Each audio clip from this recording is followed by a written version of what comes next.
Welcome back to the Smugsy Show. I'm Smugsy, your host. Almost every Wednesday we meet here to talk about important things and important people. This week it's what's wrong with Congress and our state legislators. And where's Barstool? So I'm sure in your jurisdiction, the state legislature is battling the culture wars. And you're seeing it on the front pages of the newspaper every day. Very, very, very close votes. Lots of divide, lots of partisanship. And some people might think it has to do with passionate feelings of the lawmakers. No, it has nothing to do with that. What's going on in Congress is what's going on the internet. Clout chasing. It's as simple as that. All of these politicians now have a brand that they have to maintain, a following that they have to keep entertained. And so they do what a lot of us here as internet stars do, which is chase clout. Celebrity culture is what this is about. It's no longer just enough to get elected and try to do good for the people who sent you there. No, everybody's got to make a splash. Be in the news. And the only way to do that is to say things inflammatory or propose legislation that'll get a lot of attention, get a lot of people angry. And so that's what people do. And that's what we're seeing in the Congress, and that's what we see, of course, all over the internet. But is it working? Well, I don't know. Where's Barstool Sports? It's like Where's Waldo, that book where you look for the guy in the red and white t-shirt and the beanie hat. Barstool Sports was so exciting when Penn first bought it, and the stocks were a shooting star, all kinds of funniness happening. Dave Portnoy, hysterical. Okay, the pizza reviews, very funny. Davey Day Trader, very funny. Silvana, not so funny. Kind of slutty with the nails, but still sexy and kind of fun. Nothing.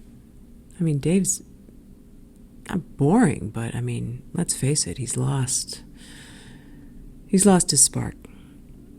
And he's gained weight. So Silvana and he probably broke up, or she's knocked up. Barstool Big Cat picked up his ball heading home. Dave's got to feel a little rejected because of the failure of the New York office, but obviously he should just blame Erica because she's the buck. The buck stops with her, except that not enough bucks are stopping with her because the stock's at 23 and it had been at 150. And she's so busy making podcasts. She doesn't even have time to do her hair or nails. Have you seen her lately? Lumpy, dishing out all this advice. Look in the mirror. Just saying. Maybe you're the token podcaster. And then there's Kirk Minahan, which, let's face it, is very, very interesting in his own way. But we see the writing on the wall. He and Riggs are in love, apparently. That's not going to last. Kirk's going to be heartbroken, crushed, and then very angry. His fans will eat it up, though. He's got the recipe to keep his fans kind of agitated.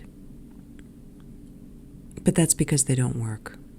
So that's what his fans and the state legislators have in common, is that you basically have to be unemployed to be in the game. But his world is not without troubles.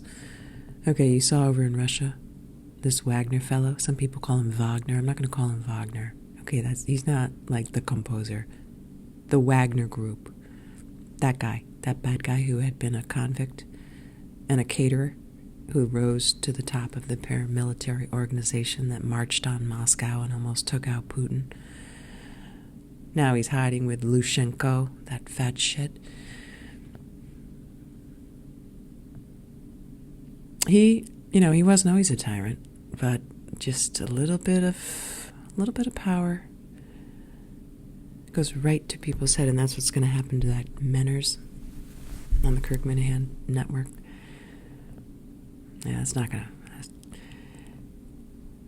So where's the bright spots? What's around the corner that's good for Barstool Sports? What's going to bring back the magic, the fun? Nashville, maybe. Rough and rowdy? Perhaps. If they could get Elon Musk and Mark Zuckerberg to do rough and rowdy while they're on ketamine, that could be big. I think Dave could pull that off. Cage fighting on ketamine. That's got kind of a ring to it. Either that or Dave Portnoy himself has got to get in the ring. I know he's got a bad shoulder, but maybe he could wear a sling. I just hope they get it back, I mean, they're a slump, a real slump. Unlike this show, we are gangbangers. Gangbusters? Yeah. Last week, as I mentioned, there was a huge battle at Camp Eddy that we fought with a video. That was a smashing success, I might add. The producer killed it. Of course, I did a pretty good job myself. And in that video, I wore the Kirk Minahan Madawaska sweatshirt for a flash. And that was the magic that I felt good doing that. Because when you wear the Kirk Minahan Madawaska sweatshirt, it brings you back to a place of feeling like a bad boy.